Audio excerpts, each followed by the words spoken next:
Welcome to Kenton's videos. Enjoy the video.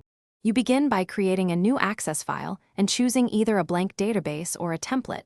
This gets your structure in place fast.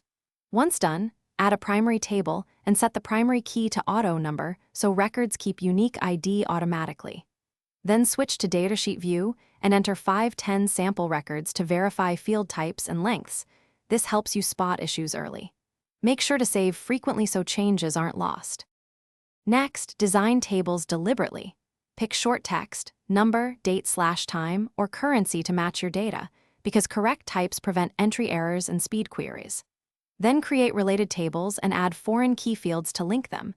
Enable referential integrity so deletions and updates stay consistent. Use Table Design View to set indexes for performance, mark required fields to avoid blanks, and add input masks for consistent formatting. These middle steps make queries and forms reliable. Finally, build queries to extract and aggregate exactly what you need. Use parameter prompts for flexibility and test results. Then create user-friendly forms for data entry, bind controls to fields, add validation rules, and set default values so users can't break the model. After that, design reports for printing or export, previewing and adjusting groupings, headers, and page layout. If something breaks, check relationships, data types, and constraints first. They cause most issues. Thanks for watching. Consider subscribing if we helped you.